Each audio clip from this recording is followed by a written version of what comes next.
Il ne s'est pas volatilisé. Il s'est réveillé à des milliers de kilomètres, escorté par des extraterrestres.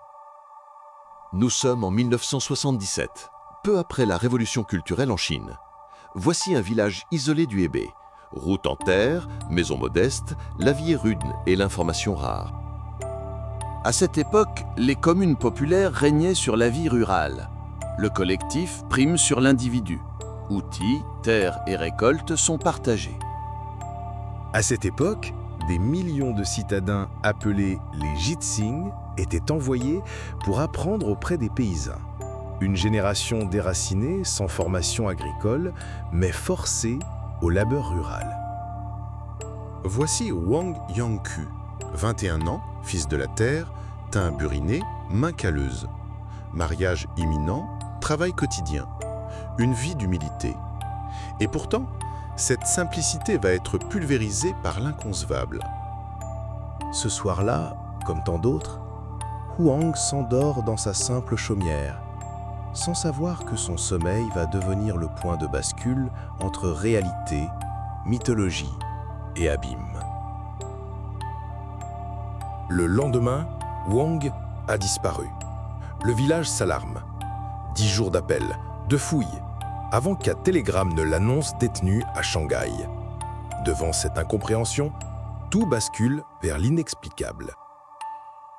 Entre la lenteur confinée des chemins de terre et l'urbanité éclatante, Huang devient le point de rupture entre deux royaumes. Il n'a jamais compris comment acheter un billet, pas de gare ni de bus fiable. Dans cette fracture, il devient le catalyseur d'un mystère. Entre mythe, psyché et légende, commence un voyage qui défie toutes les limites possibles. Éveillé dans un cauchemar urbain, gratte-ciel, lumière vive, Wang se retrouve là, sans avoir quitté son village. Une image qu'il n'aurait jamais osé imaginer. Dans ce village, personne n'achète de billets. Pas de gare, pas de bus villageois. Comment expliquer une arrivée à Shanghai en quelques heures? 10 jours plus tard, un télégramme arrive. Il est à Shanghai. Écrit la veille de sa disparition. La réalité chavire. Dans la nuit, la peur cherche un sens. On murmure que son esprit a été rappelé par les esprits, peut-être ceux des ancêtres ou des âmes errantes affamées. Entre ce ciel paisible et l'appel lointain des villes interdites, Wang devient le messager d'un mystère.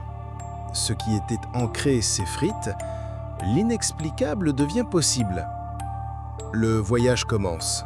Non pas un déplacement physique, mais une quête intérieure. 2 mois plus tard, encore fatigué par la moisson, Wang s'endort, comme d'habitude, sans savoir que son sommeil prélude une nouvelle disparition, plus déroutante encore.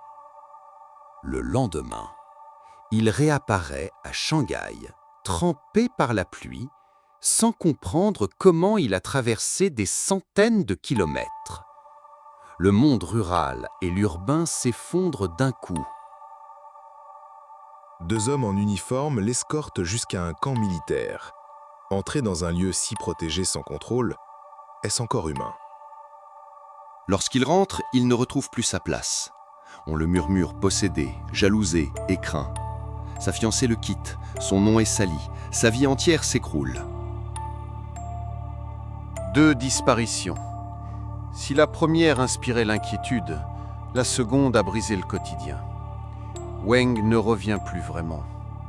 Un esprit en fuite et une communauté sans repère. Le 20 septembre, en pleine récolte, Hang s'effondre soudain dans la cour. Lorsqu'il reprend conscience, il est dans une chambre d'hôtel, avec 2 hommes familiers à ses côtés. Ce cercle semble sans fin. Les frères Gao, Degmin et Yanjin apparaissent, affirment être responsables de ces disparitions antérieures. Ils disent l'avoir torté sur leur dos, volant à travers 9 grandes villes en 9 jours. Ni vent, ni fatigue. Comme un conte venu d'une autre dimension. Wang se souvient d'avoir vu un opéra à Chang'an Grand Théâtre, mais ce dernier était fermé pour rénovation après le tremblement de terre de 1976. Ces conflits logiques rongent la légende.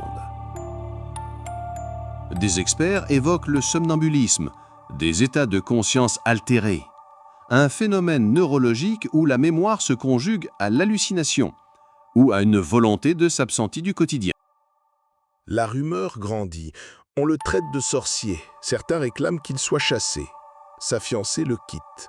Sa vie est brisée. Voilà la troisième énigme de Wang Yang. Étrange voyage. Vérité, rêve ou délire? Et vous, qu'en pensez-vous?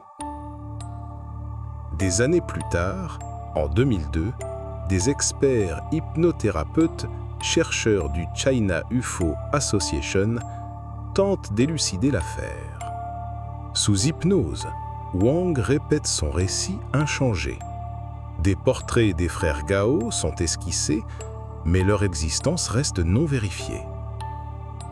Les analyses ultérieures, tests polygraphiques inclus, concluent qu'il ment ou est en trouble mental.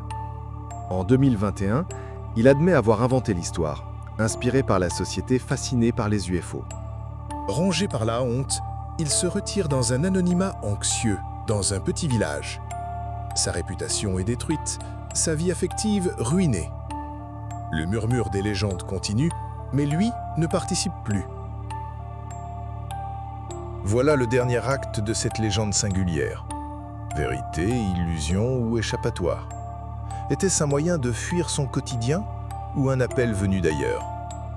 Et vous, comment l'interprétez-vous? Dites-le en commentaire.